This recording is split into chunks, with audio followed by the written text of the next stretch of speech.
Thank you, Bishop Barker. Thank you, Reverend Harris, for joining today. Thank you all.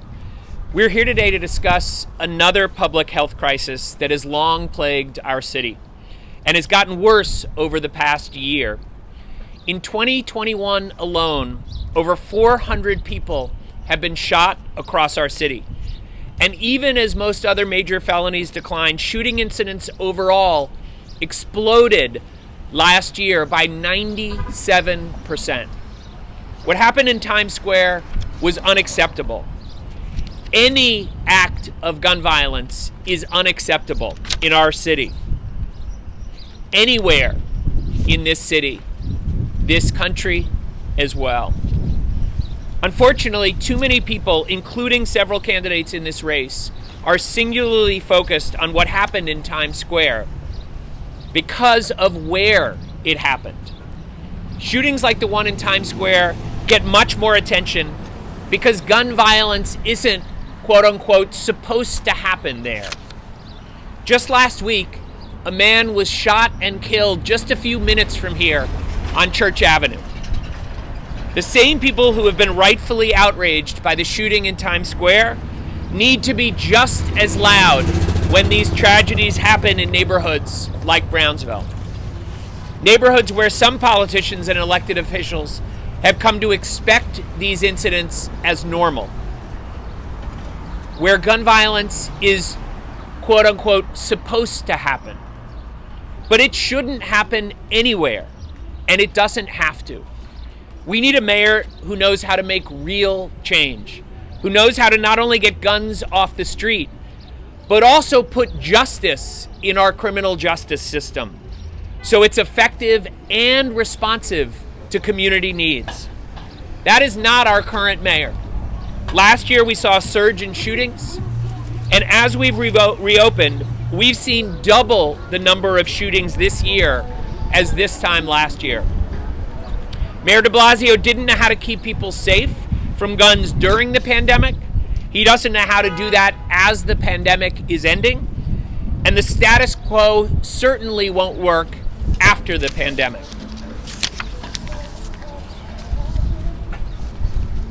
But the right leader isn't one of my fellow candidates either. Many of the other candidates brazenly seized on Saturday's events to talk about police budgets and to score political points. And let me say, those symbols matter. If you can show up in Times Square, you can't say that Times Square isn't what matters to you most. If you're saying you'll carry a gun as mayor, New Yorkers won't listen when you say you shouldn't carry them.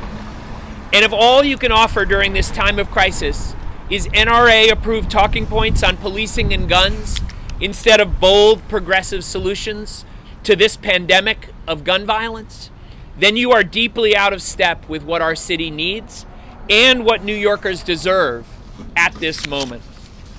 I've said time and time again, what we need to do is direct our law enforcement resources toward closing the out-of-state gun pipeline, something that was far more effective during the Bloomberg years, when we built a national coalition of mayors against illegal guns.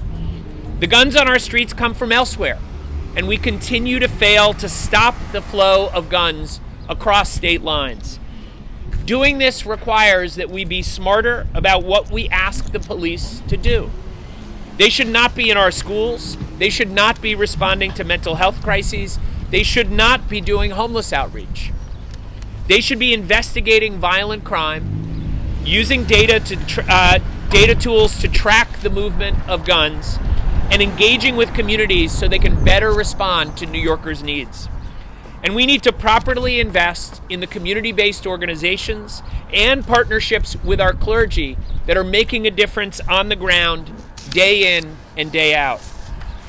At the same time, felony cases in New York City generally take twice as long as cases in the rest of New York State. And fast-tracking gun cases would send a clear message that perpetrators of gun violence will face swift consequences.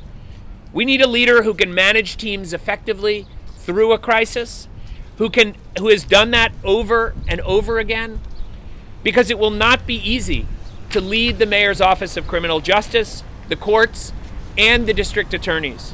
But we cannot settle for less. It also requires experience and relationships that the current mayor and my fellow candidates do not have. We need to work with the Biden administration, with mayors and governors and law enforcement officials in other states to launch a coordinated response. Again, this was what happened during the Bloomberg administration. I've been critical of Mayor de Blasio's habit of passing the buck, but I agree with him that Congress needs to help stop the flow of illegal guns. And more than anyone else in this race, I can work with them to make that happen. New Yorkers deserve a city that works for everyone, which includes keeping all New Yorkers safe everywhere in the city, not just in Times Square. We can't keep trying the same old strategies, and we can't move forward without plans or direction. We need real leadership, a clear vision for the future, and a path to bring that vision to life. Together, we can make this a city where gun violence shouldn't and won't happen anywhere in our city. Thank you. Thanks for joining today. And I want to ask Bishop Barker to join us to say a few words as well about her remarkable work in this community and across the city. Bishop, thank you. Good afternoon. It's indeed an honor to be here to support Sean and to let you know that I'm a part of the clergy in the 69th precinct in Brooklyn. As recent as yesterday, we honored mothers who lost their children to gun violence. And the pain goes on and on. They spoke, and they're determined to create change. How can they do that without a leader who has the vision, the know-how, the techniques to make this happen? You just heard Sean. You just heard part of his plan, and that's just a minute part of the plan he has for the city of New York. I hope you heard him, and you heard him well. To those mothers, and to mothers who have sons and daughters who have lost children to gun violence, I want you to think, when you go to vote on June 26th, who your candidate will be. Think clearly. I'm a mother. I have sons, and I also have grandsons, and I worry when they leave the home.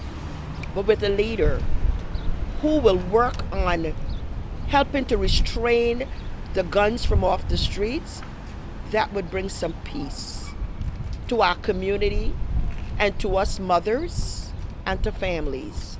So today, as a bishop and a leader of our clergy, I want to encourage you to also pray. Pray that we will make decisions that will benefit our children, our families, and our community. Again, I want you to revisit all that Sean Donovan shared on today. He is the candidate. He is the person we so need to turn around our city. God bless you. Thank you. Thank you, Bishop. Thank you for joining us today. More importantly, thank you for your work with mothers and with everyone across our communities in New York.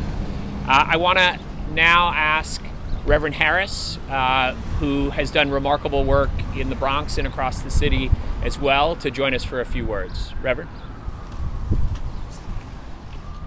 Good morning. I'm humbled to stand with the next mayor of New York City and the esteemed Bishop Barker, but I'm not happy to be here. We shouldn't be here in the first place. Gun violence is a plague on our city. It deprives us of the unalienable rights given to us by God the Father. It robs many of their lives. It deprives many of freedom by binding them in fear. And it's hard to find happiness amidst anger, hurt, and anguish. We need a leader who will make change. We need a leader who will remove guns from the streets. We need a leader who who ensured that there were more graduations than there are funerals. I believe that Sean Donovan is that leader. And I join with Bishop Barker in calling us to pray. Pray so we make the right decisions.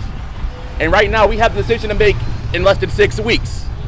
I pray that the decision you make when you're in the ballot box is for Sean Donovan, because he is that leader who will help us avoid and steer clear of this gun violence plague that has affected far too many in our communities. God bless you all. Do we have any questions? Thank you, Reverend. Thank you.